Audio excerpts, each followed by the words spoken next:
برای اینکه سال جدید یکی از بهترین سالهای زندگیتون بشه این ویدیو رو ببینید. من میخوام راهکارهای علمی و کاربردی بدم برای اینکه به اهداف و تصمیماتمون در سال آینده برسیم و انتهای سال احساس رضایت و خوشبختی و خوشحالی داشته باشیم. ویدیو رو با من همراه باشید. سلام، من نایده حاج مقصودی هستم و اینجا همراز روانشناسی. سال جدید یعنی سال 2025 رو بهتون تبریک عرض میکنم و امیدوارم که سال خیلی خوبی رو داشته باشید.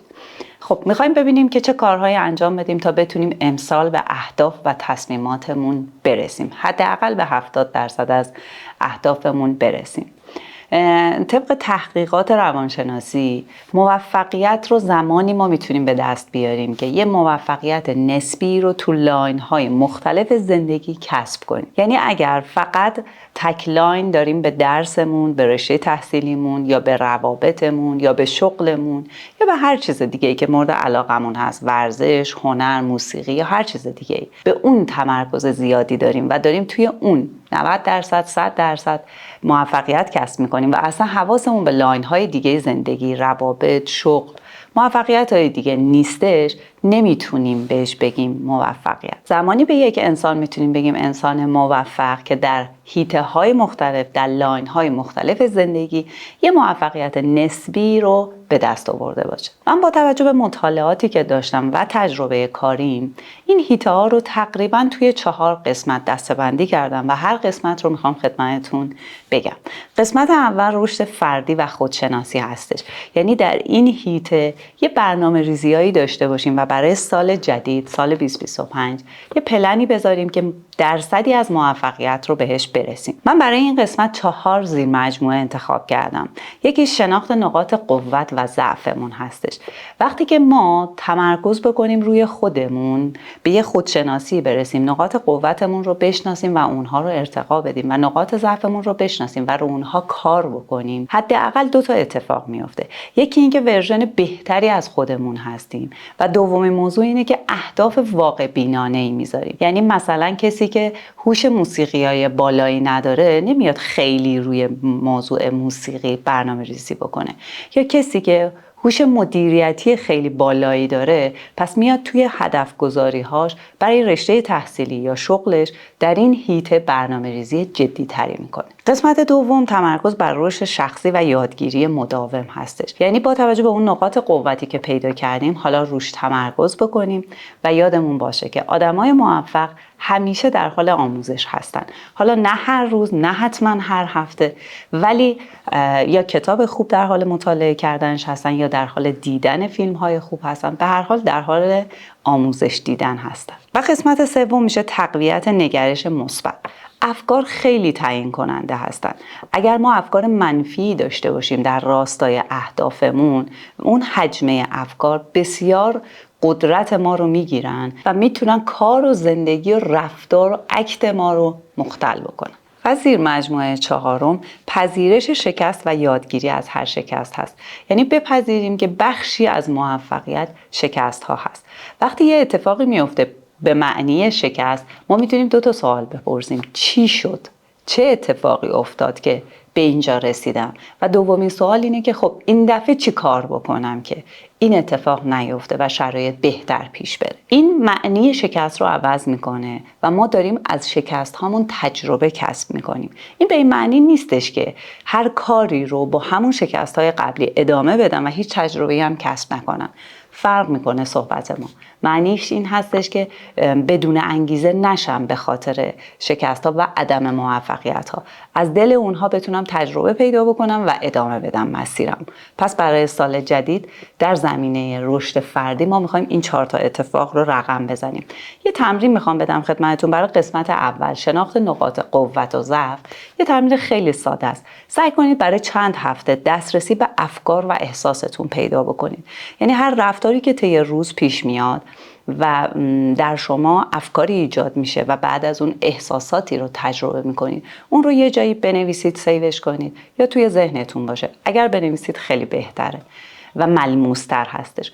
و بعد از چند هفته اونها رو بررسی بکنید، یه کاتگوری پیدا میکنن، هم افکارمون هم احساساتمون. اینجوری میتونیم کمی به خودشناسی برسیم. و اما دومین کاری که میخوایم انجام بدیم، یعنی دومین لاین برای موفقیت و احساس خوشبختی در سال آینده، من اسمش رو گذاشتم نقشه راه که 3 زیر مجموعه داره.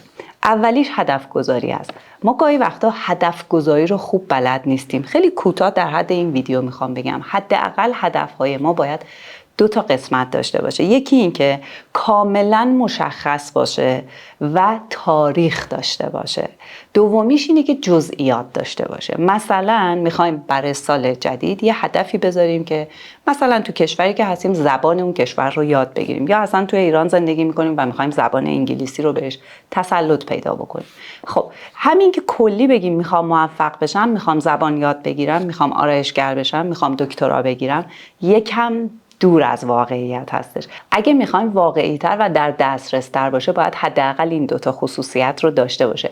پس مثلا برای پلنی که میخوام برای آموزش زبان بذارم میگم که طی 3 ماه آینده 500 کلمه یاد بگیرم، مثلا 10 سریال یا فیلم زبان اصلی ببینم.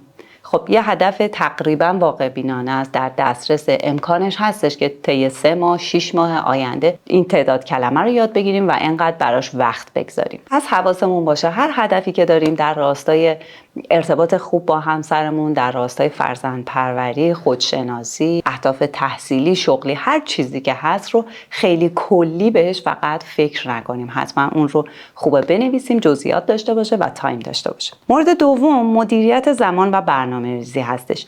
بهترین کار داشتن چک لیست هستش. خیلی خوبه که ما یه چک لیست روزانه یا هفتگی داشته باشیم و با این کار 2 اتفاق رقم میخوره. یکی این که تقریبا 70% از کارهامون رو انجام میدیم و تیک میخوره و دومیش اینه که تایم استراحت به خودمون میدیم، چون پلن روزانه داریم، برنامه ریزی داریم. غیر منتظره اتفاقی برامون اگر پیش بیاد ما توی اون برنامه هامون پیش بینی کردیم، براش تایم گذاشتیم و از نظر جسمی هم فشار زیادی بهمون نمیاد، چون که توی برنامه هامون تایم استراحت هم برای خودمون گذاشتیم. زیر مجموعه سومش تمرکز بر حل مسئله هستش. در مسیر زندگی زناشویی، فرزند پروری، زندگی شغلیمون حتما مشکلات پیش میان.